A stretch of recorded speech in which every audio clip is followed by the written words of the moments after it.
feeling is long overdue for this group. You could have said, here we go again. Defense, you found a way to dug deep, and you make a huge play. And he is devoured. The Vikings defense comes through once again in the red zone. Game-changing play. Harry, 2-2. Harry, the hitman.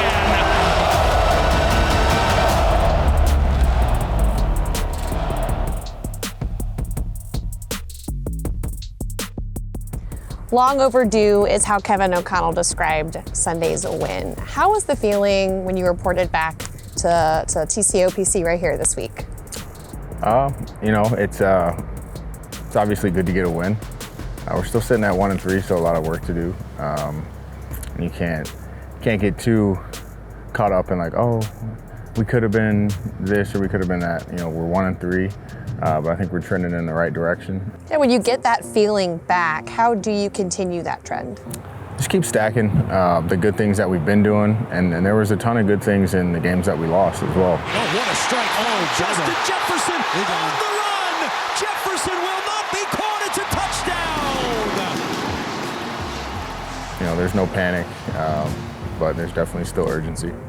You said in your post-game interview that the first 3 weeks you just didn't feel like you made a big difference, and then here's the Carolina game where you were the difference, a huge game changer. What changed for you on Sunday?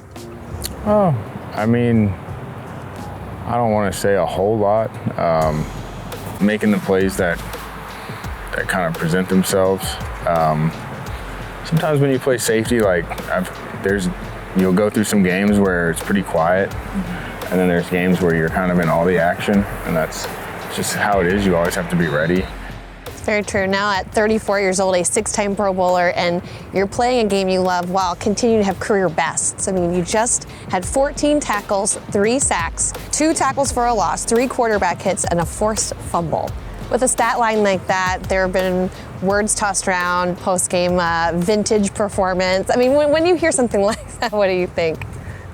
It's cool because if you can use the word vintage, that means you've been doing it for a long time. At the same time, part of me takes it as a slight because I feel like I've been pretty good for a while. Yeah. So the vintage isn't even needed. But it's good to remind people. Well, I mean, it's hard to not get into my next question without pointing out that you have him on your sweatshirt. But after the game, Cam Bynum spoke to the media, and he said, I don't care how old people try and say he is. He's still one of the greatest in the game.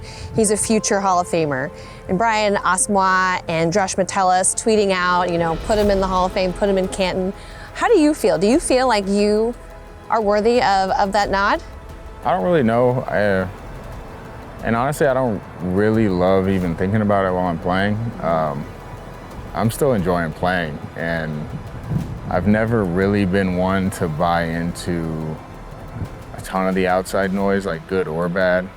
And that keeps it pretty simple. The guy who sits on the throne is Patrick Mahomes. Now you guys have a huge game on the horizon. You welcome in the reigning Super Bowl champions. What does this defense have to do to disrupt the Chiefs' offense with Patrick Mahomes and Travis Kelce and all of the weapons that they have?